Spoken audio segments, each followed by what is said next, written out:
1.5 ঘন্টা time, 90 kilometre রাস্তা, 300 টাকার পেট্রোল। চলো জয় মা বলে শুরু করি, কমপ্লিট করতে পারি।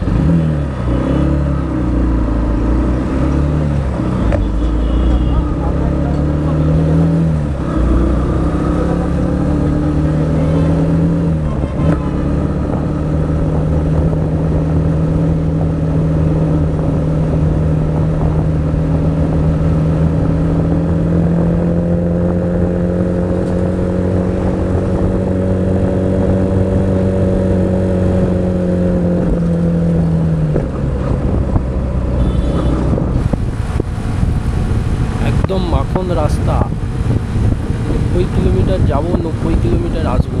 300 টাকার তেলে কি হবে? চলো দেখি কি হয়। যদি হয়ে যায় তাহলে তো খুবই ভালো, যদি না হয় তাহলে আবার হয়তো একবার পেট্রোল ভরাতে হবে। মাঝে মাঝে কিছু কিছু সময় ডাইভারশনগুলো আসছে, সেখানে একটু চালাতে অসুবিধা হচ্ছে, কিন্তু তবুও রাস্তাটা ঠিকঠাক আছে, ভালো রাস্তা। এই যখনই ডাইভারশনগুলো আসছে তখন মাঝে মাঝে একটু গাড়িটা স্লো করতে হচ্ছে। আমার মনে হয় না যে 1.5 ঘন্টার মধ্যে পৌঁছাতে পারবো, 2 ঘন্টার কাছাকাছি হয়তো লেগে যাবে। যদি রাস্তাটা একটু ভালো হতো, এরকম নর্মালি ক্লিয়ার, এরকম নর্মাল রোড হতো, তাহলে যেতাম। কারণ রোড কন্ডিশনটা খুবই খারাপ। দেখি কি হয়, চলো।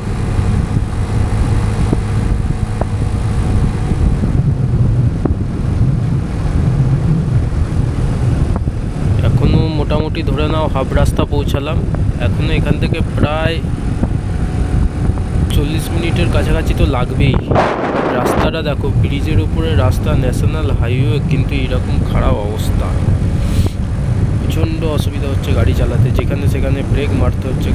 কাকর বালির জন্য ব্রেক মারতেও ভয় লাগছে, যদি ফট করে স্কিড হয়ে যায় গাড়িটা।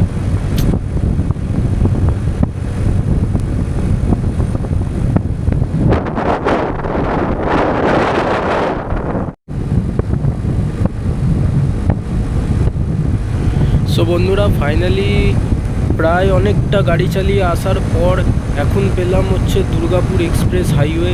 এখান থেকে রাস্তাটা মোটামুটি ক্লিয়ার রাস্তা, ভালো রাস্তা।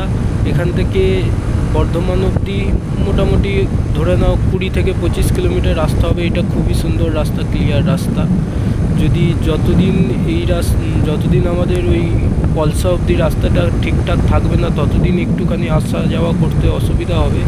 অ্যান্ড একবার পলসার পরে রাস্তাটা যদি ঠিকঠাক হয়ে যায়, তখন আর কোনো প্রবলেমই হবে না। খুবই